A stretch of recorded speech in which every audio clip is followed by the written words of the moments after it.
आपसे जानना चाहेंगे कि वंदना गुप्ता का जो मामला चल रहा था उसमें काम्या मिश्रा को फिर से कोर्ट में बुलाया गया है 8 तारीख को, क्या कहना चाहेंगे उस पर? जी हाँ, इन्वेस्टिगेशंस के संदर्भ में हाई कोर्ट कुछ उनसे विशेष पूछताछ की थी पिछले डेट को।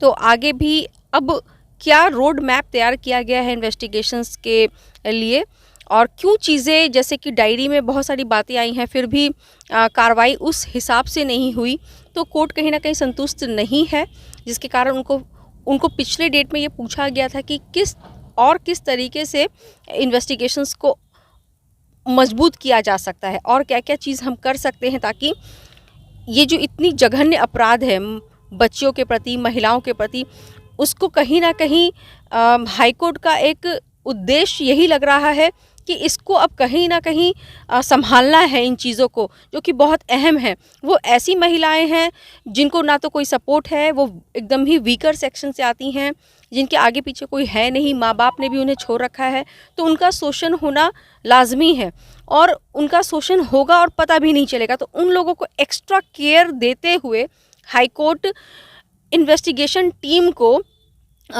अपीयर करा करके उनसे एकदम कहते हैं कि 1 to 1 पूछना कि अगर आप नहीं करेंगे, एक स्टेट नहीं करेगी, एक कोर्ट नहीं करेगी, तो उन जैसी महिलाओं के लिए कौन है? तो उसको एक विशेष रूप से निगरानी कह सकते हैं, निगरानी के रूप में हाई कोर्ट है और उनसे पूछा जाएगा कि जैसे कि पिछले डेट में उन्हें अपने आप को नाकामी दिखाया कि उनके पास कुछ भी नहीं है, कोई साक्ष्य नहीं है, तो हाई कोर्ट खुद पूरे साक्ष्य को देख पा रही थी केस डायरी में। तो उस संदर्भ में पूछा कि जब इतने सारे साक्ष्य होने के बाद भी कुछ नहीं दिख रहा, तो डैट मीन्स ये फेलियर ऑफ इन्वेस्टिगेशन है। तो अगर आप कुछ ना करेंगे तो हम लोग इसे कैसे आगे बढ़ाना है वो हम अपने हिसाब से करेंगे। तो एक मौका उनको और दिया गया है कि वो अपनी बातों को रखें कोर्ट के समक्ष कि इन्वेस्टिगेशंस में और वो क्या कर सकते हैं कि और जो मुजरिम है इसमें, कोर्ट का साफ साफ कहना है कि वंदना गुप्ता तो बस एक फैसिलिटेटर थी इस क्राइम की, लेकिन इसके पीछे और भी जो बड़े बड़े लोग हैं, और कोर्ट ने उनको इशारा भी किया कि अपनी पोस्ट की गरिमा, अपनी यूनिफॉर्म की गरिमा को रखते हुए हमें किसी भी वैसे पावर से डरने की कोई ज़रूरत नहीं है और अपने ड्यूटी का एक कहते हैं कि अपने ड्यूटी के प्रति समर्पित होना किसी को कि और वो सही तरीके से निष्पक्ष जांच करें और गिरफ्तारी करें अगर कोई और संदिग्ध है इसमें। लेकिन जब वो नहीं कर पा रहे हैं तो कहीं ना कहीं डर, भय, ये सारी चीज़ें अगर हैं तो उसको निकाल दिया जाए और वो कोर्ट उनको वो सारी चीज़ें प्रदान करेगी जिनकी उनको ज़रूरत है। जैसे कि उनको किसी ऑर्डर्स की ज़रूरत है, किसी पे शिकंजा कसने के लिए, या तो वो कोई बहुत बड़े लोग हैं जिनको अरेस्ट करना या जिसे पूछताछ करने के लिए एक चीज़ों को की ज़रूरत होती है एक पुलिस प्रशासन को, वहाँ पे भी कोर्ट आगे बढ़ के उन सारी तमाम चीज़ों को का आदेश दे सकती है।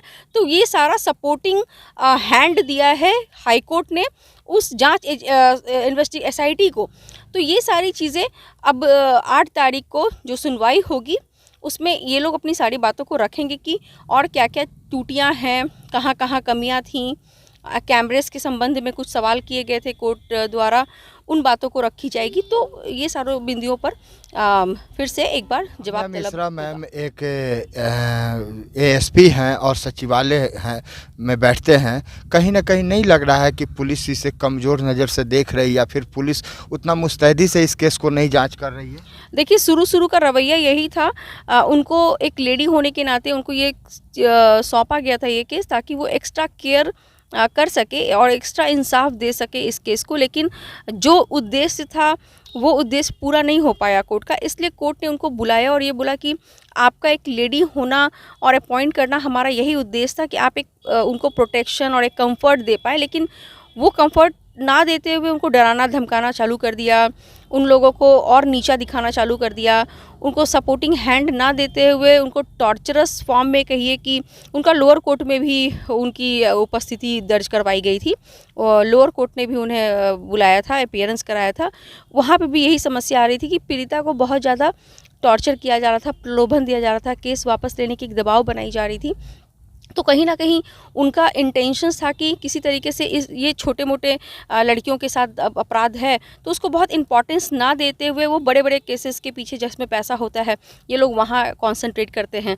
और इन जैसी बच्चियों के लिए उनके उनके इन्वेस्टिगेशन में कोई जगह नहीं है, तो इसको बस क्लोज़ कर दो, ईज़ी हो जाएगा वर्क। तो कहीं न कहीं उनका ये रवैया यही शो कर रहा था कि वो अपने ही लिंग के प्रति बहुत ज़्यादा सपोर्टिव नहीं हैं। वो एक एडवर्स मेंटालिटी लेके कोर्ट में भी आई थी, जैसा कि ऑनरेबल जस्टिस ने उनको इशारा भी किया कि आपने पहले से ही माइंड मेकअप कर लिया है कि कुछ है ही नहीं। तो ये सारी चीज़ें हमें देखने को मिली। 8 तारीख को क्या होने वाला है मैम? बस यही अपीयरेंस होगा उनका और उन्हें बताना होगा कि इन्वेस्टिगेशन को और कैसा रूप दिया जा सकता है। क्या लगता है हाईकोर्ट सख्त होंगे, इस पर सख्त होंगे? उनकी सख्ती के वजह से ही आज इस मामले को हम इतनी मजबूती के साथ डील कर पा रहे हैं। अगर कोर्ट का भी साथ नहीं होता तो शायद वो बेसहाय लड़कियों के लिए हम लोग भी बहुत कुछ करते हुए भी कुछ ना कर पाते।